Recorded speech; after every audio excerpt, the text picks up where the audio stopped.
Hitler in World War II and 13 million people being executed, not just the ones at the camp, but in the whole war, 13 million people lost their life because of this evolution theory.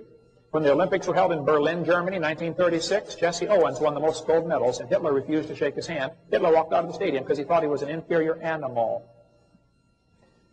We could talk a long time about that, but I don't think it's possible to understand what happened to history without tying in this evolution theory. It is not just a dumb idea, it's a dangerous religion, and we cover that quite a bit in our videotape number 5. A couple more things you mentioned in my 1 minute I have left here.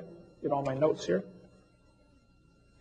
Well, you mentioned there's a Flat Earth Society. Why on earth would you bring up such a dumb idea as that? I'm not a member of a Flat Earth Society. The Bible says very clearly the earth is round. What you're doing here is it's another fallacy and logical argument. I have to get my list of all the 80 different possible fallacies you can do in arguing, but that was another one of them. Guilt by association is what it boils down to. The Bible says very clearly in Isaiah chapter 40, verse 22, that the Lord sits on the circle of the earth. Okay, so for you to say the earth is flat, it's ridiculous, okay? The Hebrew word used there is sphere. As far as germ theory, I think there's overwhelming evidence that germs are involved in disease, but it is called the germ theory, because surprisingly, there's still quite a bit of argument about it. Okay, a germ can be infested in a room, and some people will get it, some people won't. For instance, if you are taking oregano oil or garlic tablets, anthrax doesn't seem to affect you. So does the anthrax cause the disease, or does the lack of resistance cause the disease? Does oxygen cause rust, or does exposed metal cause rust? I mean, all you have to do is paint the metal and it won't rust. So I would agree there's a germ theory and a cell theory and all this stuff, but for you to try to associate evolution with it is a logical fallacy. There is no evidence for evolution. I would like you to share with the audience what is the best known evidence for any animal changing to a different kind of animal. What's the best evidence? Just give me the best one, okay? Save us a lot of time. I contend there is none, and I would quickly point out again that no fossil evidence could possibly count because you can't prove it had any kids. So that wouldn't work as evidence for evolution. Please tell us your best evidence for evolution. Thank you. Pause. A kind? Yeah. The Bible says those that originally were able to bring forth. Obviously, the bringing forth determines whether it's a kind or not. Now, there may be variations now, 6,000 years later, where they can no longer bring forth because of, Great Dane and Chihuahua have a few mechanical problems, but they could still actually bring forth, technically.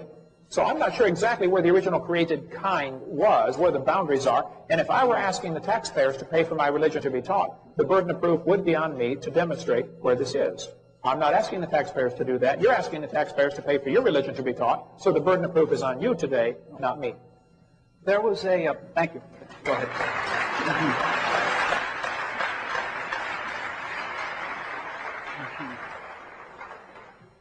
Well, I was down at Heritage Baptist... This is Heritage Baptist, sorry. At Central Baptist College in our fair city of Conway, and I was looking through the Creation Research Society quarterly and came upon a 1997 article by Garcia Pozuela Ramos.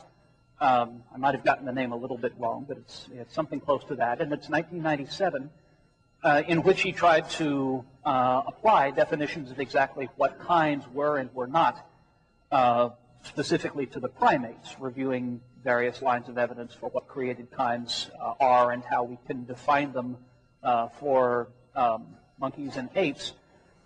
And he mentioned something, and this is there in the library, that he did not do this experiment, and I honestly don't know who did or whose idea it was, but someone tried fertilizing the egg cell of a gibbon, that's a so-called lesser ape, with human sperm.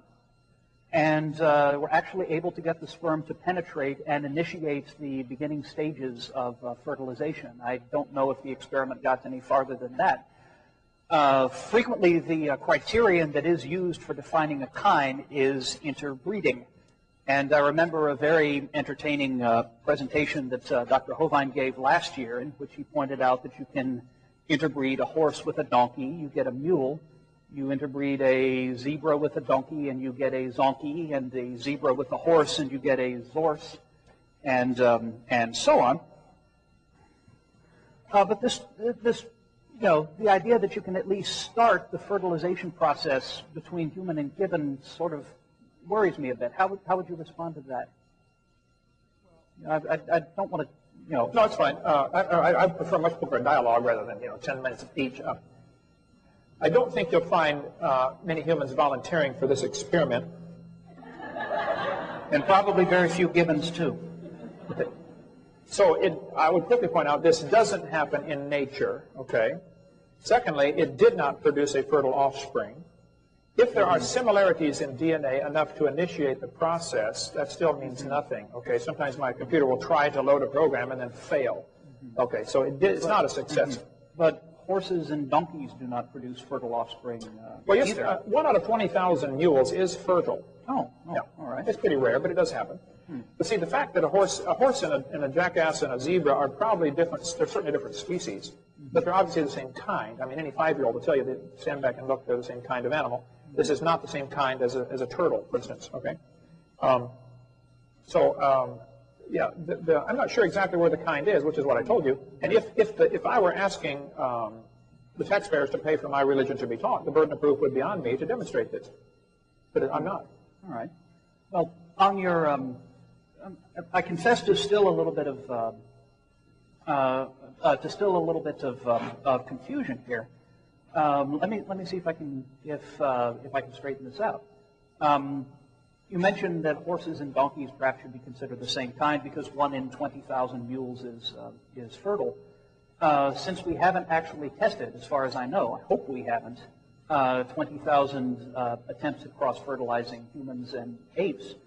That's quite obvious to anyone that studies the number of chromosomes of different animals, which I cover in my seminar, the chromosome number is vastly different, and certainly the length of the chromosome, and all kinds of things to cause it problems. It's actually tough enough for human couples. Very frequently they cannot produce a child because it just takes one little minor problem, and there's a large percentage, Doctor, maybe you know, the percentage of human couples that are infertile. They would love to have babies that cannot. I mean, well, I actually looked this up, looked at chromosome numbers for horses and donkeys, and memory serves, horses have 64 and donkeys 62. I could have that backwards, but they only differ by 2 chromosomes, and yet they are part of one kind because, for the reasons that you've just outlined so clearly.